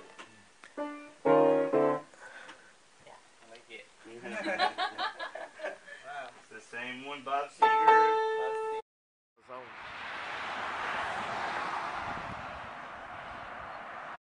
Well, here's Travis Womack.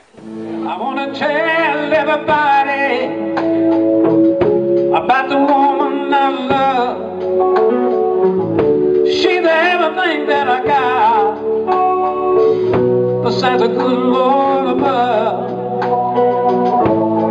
Never makes me sad, always keeps me glad, and that's why, yeah, that's why I want to tell you about my girl. Sometime when I'm worried, can't seem to go on, she built me up just like a king on a throne. Loving kisses are so warm, like the sun in the sky. Oh, that's why, yeah, that's why. The Midnight Special in Jasper. Friendly staff, pool, darts, open mic on Thursday, karaoke, bands, open on Sunday. Midnight Special in Jasper. We just left 3614 and we're going across the bridge here to Teresa's and see Flobama. We're going across Tennessee River now.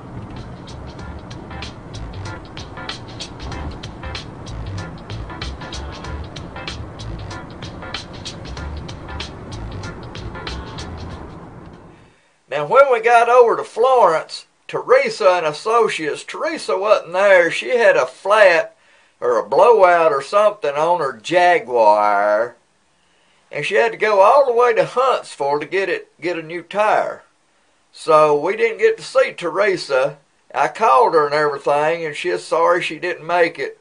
But we did go by Flobama. Matter of fact, we eat lunch at Flobama. And we got to see W.C. Handy's birthplace. Yeah.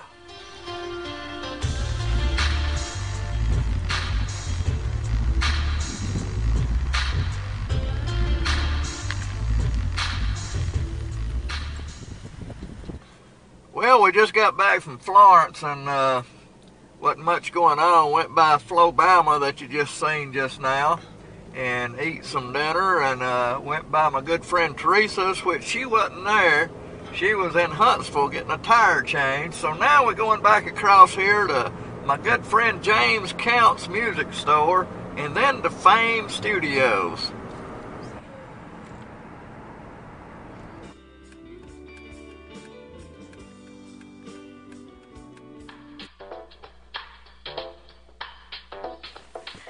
Well, we just got back out of James Count's Brothers Music, and some guys in there talking about Alabama football. And to make a short story long, that's what he was doing. I just had to cut in the middle and say, we got to go. Yeah. We're going over here to Fame now and see if I can't get me a t-shirt. See ya. The dark circles are back. Parking lot on both sides of the building.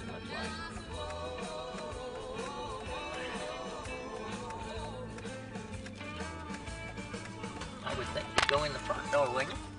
That looks like it. There's one over there. Hi, I'm Chris Clark. I'm an intern at Fame Studios, and you're watching AlabamaMusicSceneTV. Here's Travis Womack again.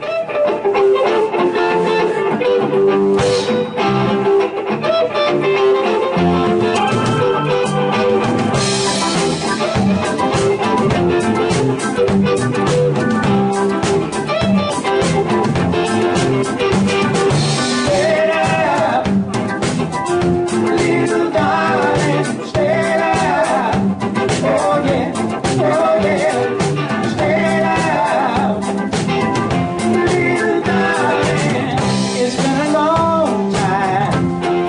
had you on my mind. Yes, I have, girl.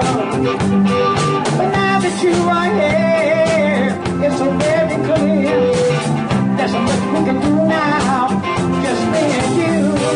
Stay out, little darling, stay out.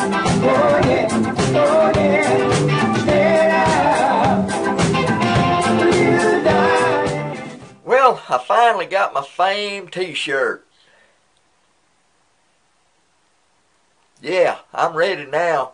We're going down to Russellville to Wayne's Catfish Haven there, and we interviewed Roger Clark. He played drums on lots of gold albums, y'all. And while we was there, a special guest came in. Y'all stay right there and see who it is. And then we'll head down to Wayne's Catfish Haven.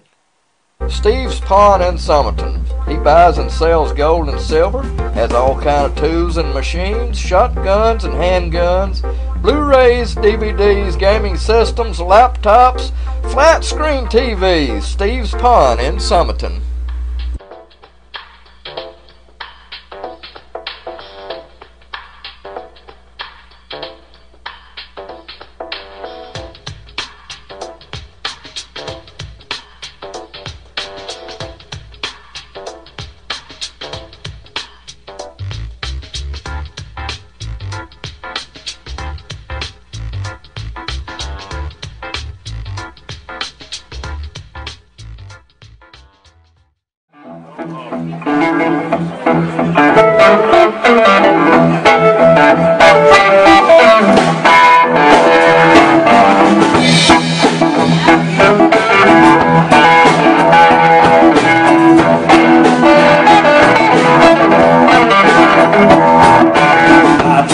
Don't stand no cheating, my baby.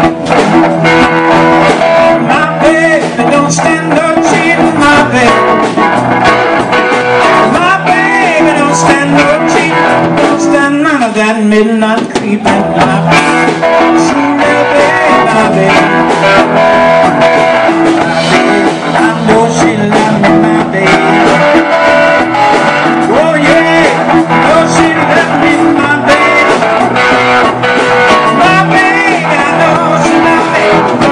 Nothing but kiss and love. Sweet little baby, my baby.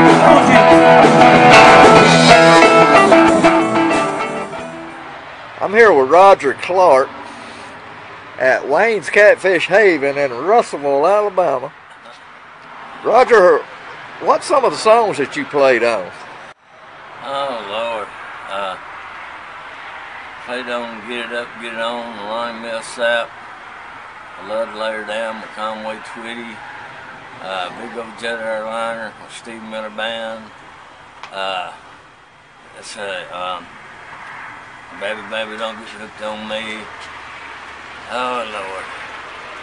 A guy named Tommy Tucson, 867-5409.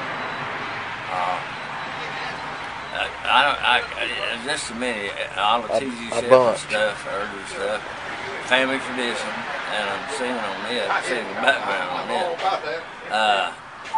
Outlaw Women, I cut about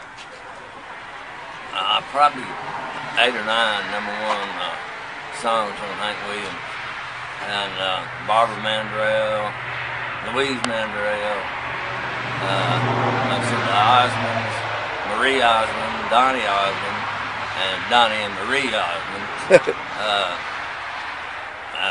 Did some stuff with Steppenwolf. I played with Bill Haley and the Comets. I was fortunate enough to play with Carl Perkins before he died. And when people ask me this, I just get tongue-tied. I've got them written down, but when it comes to trying to remember, it's hard to remember all. Now you just recently got inducted into the Record Collectors Hall of Fame. Is that a big deal? Yeah, very big deal. I know your wife got inducted into something the same day. Into the Alabama Broadcasters Hall of Fame. Broadcasting, man, that was pretty cool right there. Roger. Now, you've been back up here at Wayne's Catfish Haven for what, 3 weeks? Yeah, I think this is our 3rd week. It's been packed every night. Okay. All right. Appreciate your time, Roger. I appreciate you asking.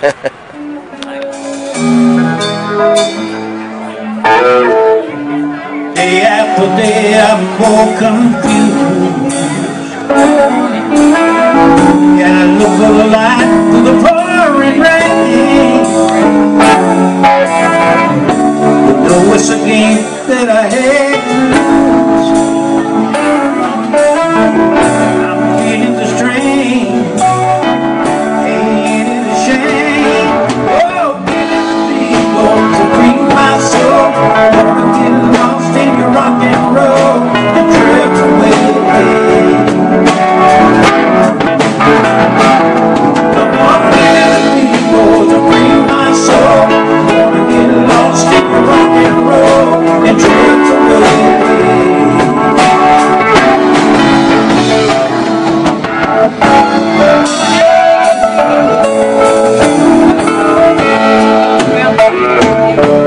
Getting to think I'm wasting time.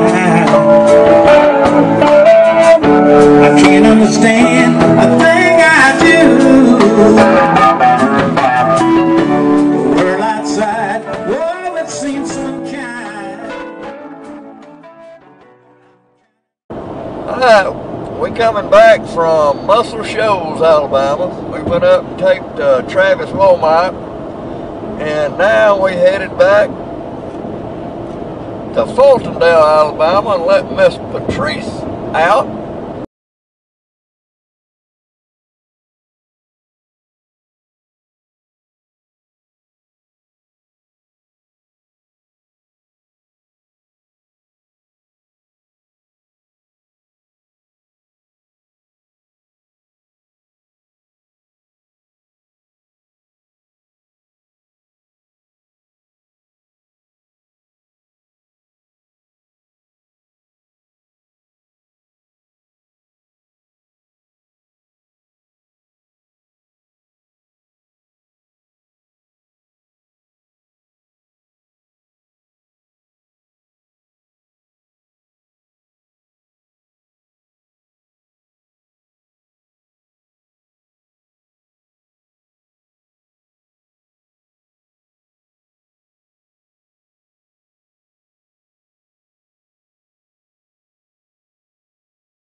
Lord, I done all that talking, you couldn't even hear me. I swear. I'm doing all that talking. You probably ain't even on here now. I said, God, boy, ain't saying nothing. Now you can hear me. I forget that all the time. I have to turn this external microphone on, and I forget. But I'm making my 4th of July show. That's what the script is about right now. It's going to be my 4th of July show, and I've got all the bands on here, and it's basically going to be a oldies show. You know, that last show was country music. This one's basically going to be oldies, I think. Oldies. It's pretty good. And I've got a little thing. Now I'm going to start all over. I've got a little thing I'm going to talk about Bear Bryant. You know that poem he always kept in his billfold and he read it every day. I'm going to talk about Bear Bryant. A lot of these young people, you know, they wear the hats and everything, but they don't know nothing about Bear Bryant. Really. The first thing I noticed when Ray Perkins took over after Bear died was the disciplinary. You know, the pushing, shoving, all that, just like every team does. Bear Bryant's team didn't do it. If one of them did happen to mess up and do it, he would have been sitting on the bench back there.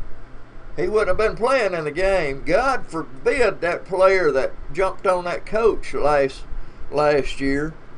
He'd have been sent to the locker room right then. He wouldn't have played another down. I guarantee you Bear Bryant wouldn't have let him play. And when you make a touchdown, you know, old Hurts, he'll make a touchdown, he'll stand up there like that was easy, you know. He'd have been sitting on the bench, folks. I'm telling you, Bear Bryant didn't stand for that. He wanted you to make a touchdown and act like it was, you've done it before 1,000,000 times. And not like that was your first touchdown you ever made. Bear Bryant was a disciplinary. He made men out of those young people. And that's a fact, Jack. And it wasn't always about winning and losses. You know, presidents. You know, he'd walk in a room. Now, this is in some of his old books. He would walk in a room where everybody was chatting and chatting. The president would walk in. People just kept talking. Bear Bryant walked in, everybody just shut up. The man walked in. Bear Bryant was the man, and it wasn't about winning and losing. I remember one time old Schnellenberger, I think that was his name, used to coach at Louisville. He beat Bear Bryant 35-0 in a bowl game. 35-0. And you still liked Alabama because it's the way they played. They would knock you down hard, but they would pick you up and pat you on the butt and tell you, good play, man. You know, they didn't do none of that this and you know, they didn't do none of that. And if they did and Bear Bryant caught you doing it, your butt was on the bench, sitting down. You know, he was a disciplinary. That's what Bear Bryant was about. Now, as far as winning, I love what Nick Saban's doing. And I didn't like Nick Saban to start with. I'm going to tell the truth. But the more I listened to him talk to the media, the more I thought to myself, you know, that's exactly the way Bear Bryant used to talk to him. You know, they'd say, why did you play the third-string quarterback, Bear? And Bear would look at him and he'd say, I'm trying to win the game. I'm trying to win the game, that's all. You know, so the more I listened to Saban talk to the media, the more I thought, man, that's just what Bear would do. But what I don't like is Alabama's just like every other team now. We set apart from every other team. All them teams was doing this and you know, all the teams was doing that except Alabama. Alabama didn't do that, and if they did do that, they would be sitting on the bench. They wouldn't be doing it no more. And that's what Bear Bryant was about. Now, Alabama looks like every other team out there. Pull up the 97 goal line stance game on YouTube that was against Penn State. Penn State was ranked number 1. Alabama was ranked number 2. And it was a good game. Watch the way they play. Watch the way they play. And you can see how different it was and everything. That's what Bear Bryant was about. Bear was a disciplinary, and that's why I changed from Auburn. I changed from Auburn in '85. I used to be an Auburn man. I had orange and blue everything. I had the prettiest Auburn hat you'd ever seen in your life. Oh, let me see if I can find that Auburn hat. You know, I used to be an Auburn man. Sure did. I'm going to see if I can find it. That'd be an image, wouldn't it? You ain't going to believe this. An Auburn man. I was an Auburn man. Okay, pictures of me would be with others younger. Maybe it's in these younger.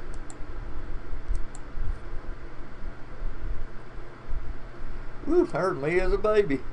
This might be too young. Wait, I don't know now. There's a Miller High Life hat and a Jim Beam hat. And I didn't even. Here's an Auburn hat, but that wasn't the pretty one. Here's an Auburn hat, and I think an Auburn shirt.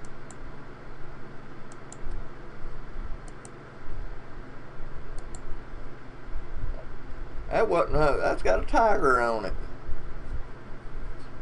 See, I used to be an Auburn man, '85. Pat Dye changed my mind. Pat Dye probably had a, and you can't say it for sure, but Pat Dye probably had a national championship team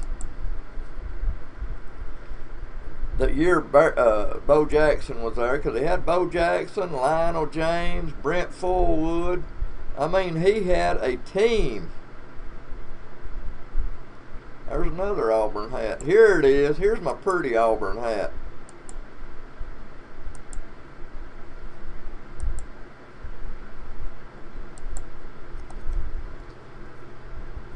Look at that hat.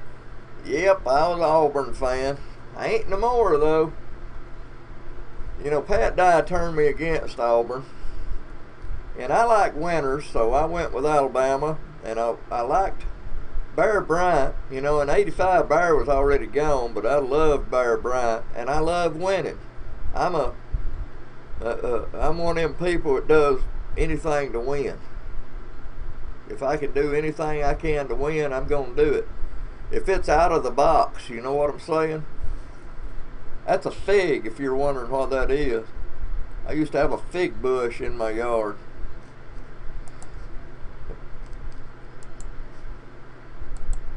But anyway, '85 Bear Bryant ran Bo Jackson in the backfield, just a one-back, just to get him the Heisman Trophy. And guess what? He got him the Heisman Trophy. Yep, he got him the Heisman Trophy, but he lost a fan because of it. I mean, I was a big Auburn fan. It was all Auburn, man, but I just didn't believe in that. I was thinking, you know, we got a national championship team next year, and I'll be dog if he didn't run a one-back backfield to get him the Heisman Trophy. What did he get Lionel James and Brent Fullwood? They was good too. They got to play, but they didn't get much. It was a one-back backfield, which Bo Jackson was the man, but he wasn't good enough to get a national championship by himself. He wasn't that good. Okay? I'm still washing clothes in there and everything. I've got the last load in the washer, and I got a load in the dryer. So when I get that out of the dryer, I throw that in the washer and the dryer, and that'll be it, man. I'll have all my clothes washed. Yee-hee! This may be somebody I know. Hello? Hey? Hey, Brandy? Listen, I'm doing good. I'll tell you what I'll tell you what I'm trying to do. On my website for my TV show, I'm thinking about putting a store tab on there and do a little t-shirt stuff. And it'll be by order, you know, so it wouldn't be like 15 or 20 at a time. But I'm going to design something. Can you do those t-shirts?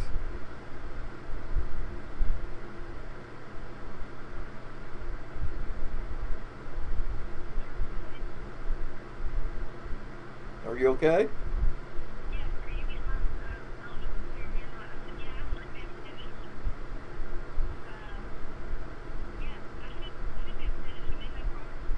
All right, I'm gonna build a T-shirt and maybe send that to you and see if could it be in color? How much would it cost? You know, about like, you know,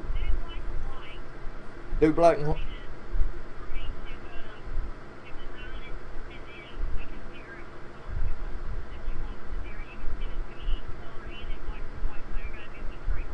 Oh, okay, good deal.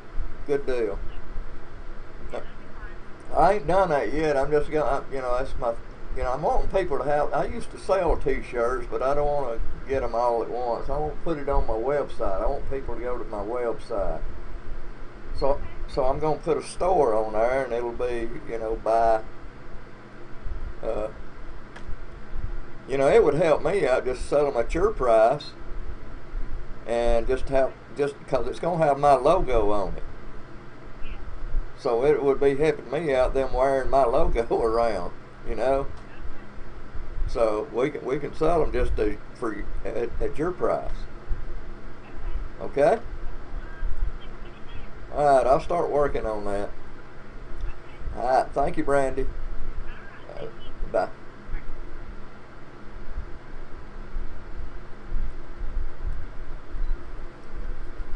Okay.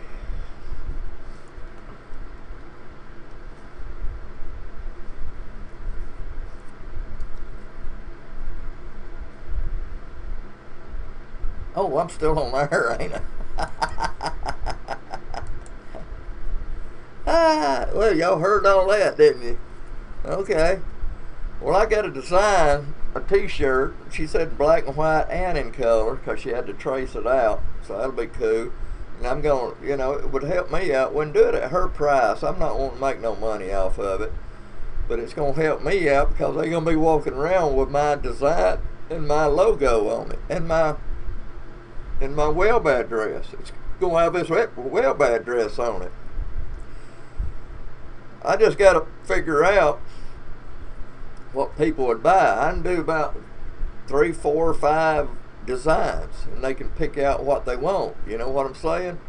Put one with drums on it, pick one with a guitar, one with a bass, one with just singing, something crazy, you know, and have a Alabama music scene and have this web address on it. Because something that somebody would want and would want to wear out somewhere, but it's going to have my web address on it for sure. So that's what's going to help me out. People wearing my web address around. So I'm like, hey, who is that? So that'd be cool. Brandy to do that. So all I got to do now is, and she does it pretty reasonable. I think the T-shirts we got from her was $18.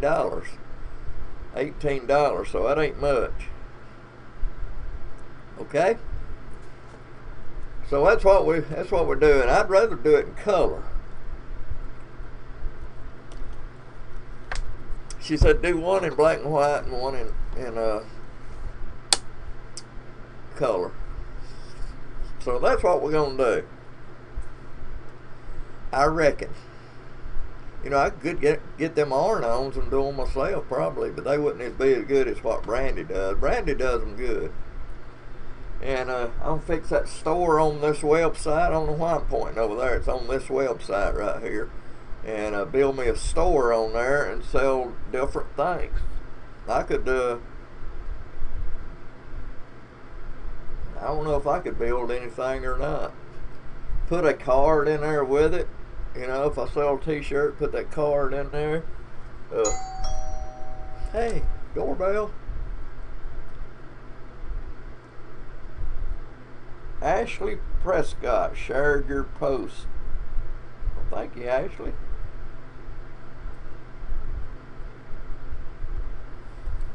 Alright, I'm about finished here. It's after 6 o'clock and I want to watch the Braves win again. They won last night, so I want to watch them win again. If you ain't never been to Muscle Shoals, folks, go to Muscle Shoals. I just may go to this place right here Saturday night. That's in Vestavia. I never go to these places out here. They scare me. They want to fight and stuff too much. I go out there where people dress nice and everything. You know, when I go, I want to have fun. I don't want to fight. I don't want to get drunk and fight. Of course, I don't drink, so I don't get drunk. But other people get drunk and want to fight. Some of them do out here where I live. So I don't go much out here unless I'm working on this job here. You know, and then I just take one set and I'm out of there. You know what I mean? So that's what it is.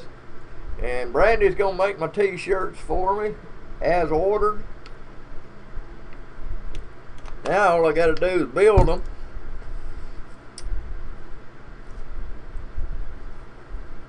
And maybe somebody will want a t-shirt. Now, and I've made some really good t-shirts. I'm gonna show. Let me see if I've still got one here that I designed and everything. That'd be under image, wouldn't it? Image, pictures, AMS. Let me see if I've got one of them t-shirts. Yeah, here's one. Here's one of the t-shirts I designed. So see what you think about this one. Let me move that. See, that ain't my website no more, but you know, I think somebody would, you know, that stepping out guitar player right there, somebody might want that, man. I made red t-shirts one time and I couldn't give those red t-shirts away, and I wanted to know. I asked people when they said, you know, if it was any other color, I'd get them. I've even sold gray t-shirts and they sold like that. Black t-shirts like that. The red ones, couldn't give them away. I might have sold several, but you couldn't give them away. We ended up giving them away because we couldn't sell them. And I wanted to know, I asked one woman, I said, does that mean you ain't an Alabama fan? She said, it ain't got nothing to do with Alabama. She said, I just don't like, she said, I don't look good in red. So, and I'll have to put on this store about women's t-shirts and men's t-shirts, because women's t-shirts are a little bit higher, I've noticed. And get a place where you do the sizes and do them as they come in, per, you know, and let Brandy do them. She'll make a little money off of them, and I'll have t-shirts running around with my logo and my web address. That web address means a lot. It don't have to have that www on there anymore. Just put, you know, now it's ams-production.com, because I do much more than just the TV. Okay? Alright, I'm going in here and watch the Braves play. They at home, you know. So, y'all be cool. I appreciate y'all watching, if you did watch. And, you know, from AlabamaMusicSceneTV, love, peace, and happiness, man. And what I always say at the end of every show, keep on making music, Alabama.